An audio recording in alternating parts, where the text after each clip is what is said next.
दोस्तों, आज की हमारी कहानी है नाग पंचमी की कहानी। प्राचीन काल में किसी नगर में एक सेठ जी रहते थे। उनके 7 पुत्र थे और सातों शादीशुदा थे।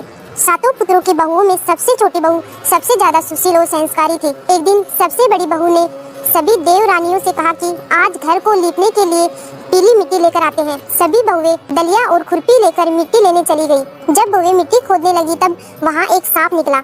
बड़ी बहू उस सांप को खुरपी से मारने लगी तो छोटी बहू बोली, मत मारो इसे, यह बेचारा तो मेरा प्रात है। यह सुनकर बड़ी बहू सर्प को नहीं मारती।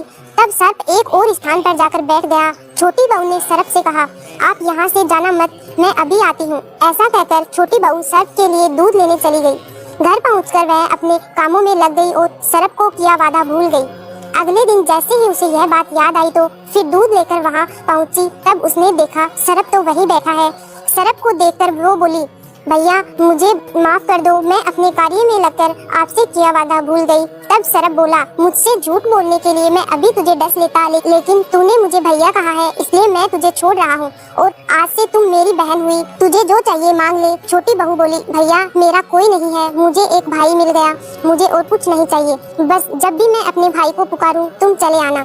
कुछ दिनों बाद सावन के महीने में सेठ जी की सभी बहुएं अपने अपने पीहर जाने लगी और छोटी बहू से बोली, तेरा तो कोई पीहर नहीं, तू कहाँ जाएगी। यह सुनकर छोटी बहू बहुत रोई। तभी वह सर्प एक मनुष्य का रूप धारण करके उसके घर आया और बोला, मेरी बहन को भेज दो। तब सबने कहा, इसका तो कोई भाई नहीं है। तो वह बोला, मैं दूर के रिश्ते का भाई लगता हूँ। इस तरह विश्वास दिलाने पर घर के लोगों ने छोटी बहू को उसके साथ भेज दिया। रास्ते में उसने छोटी बहू को बताया, बहन मैं तुम्हारा भाई सर्प हूँ और तुम्हें अपने साथ अपने घर नागलोक ले जाने आया हूँ।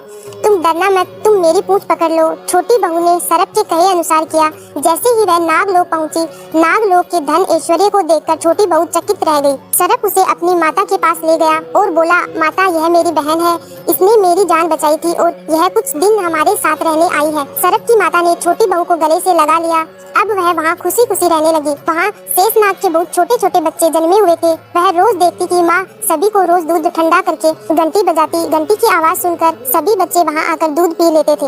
एक दिन वह माँ से बोली, माँ आज मैं दूध ठंडा कर देती हूँ। अभी दूध ठंडा भी नहीं हुआ था कि उसने जल्दबाजी में घंटी बजा दी। घंटी की आवाज सुनकर छोटे छोटे सांप दौड़ पड़े। दूध पीते ही कईयों के फन जल गए। सभी सर्प बोले, हम इसे डसेंगे, परंतु माँ के समझाने पर बच्चे मान गए। तब उसके भाई सर्प ने और उसकी माँ ने छोटी बहू को हीरे मोती और जवाहरात देकर उसे विदा किया। इतनी सारी धन दौलत देखकर बड़ी बहू बोली, भाई ने इतनी सारी दौलत दी है तो इसे झाड़ने के लिए एक सोने की झाड़ू भी दे देता। यह सुनकर सर्प ने सोने की झाड़ू भी लाकर दे दी और उसकी माँ की तरफ से हीरे मोती और मणियों का एक हार भी दिया। उस हार की प्रशंसा सारे नगर में होने लगी। जब यह प्रशंसा नगर की रानी ने सुनी तो उस हार को पहनने की इच्छा उसने राजा को बताई। राजा ने तुरंत अपने सैनिकों को वहाँ हार लेने भेज दिया। राजा के डर से सेठ जी ने छोटी बहू का हार सैनिकों को दे दिया। इस बात से छोटी बहू बहुत दुखी हुई और अपने भाई सर्प को याद करके उसे सारी बात बताई। सर्प बोला, बहन तुम दुखी मत हो, राजा खुद तुम्हें वह हार लौटाने आएगा। रानी ने जैसे ही वह हार पहना, वह हार सर्प बन गया और रानी ने डर कर वह हार फेंक दिया। यह देखकर राजा ने छोटी बहू को उपस्थित होने का आदेश दिया। सेठ जी स्वयं छोटी बहू को लेकर गए। राजा ने छोटी बहू से पूछा, तूने क्या काला जादू किया है।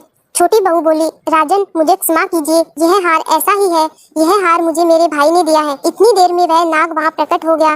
नाग बोला, यह मेरी बहन है और यह हार मैंने इसे दिया है। यह देखकर सभी लोगों ने नाग देवता को प्रणाम किया, क्योंकि उस दिन नाग तिथि थी, इसलिए उस दिन से नाग पंचमी का त्योहार मनाया जाता है।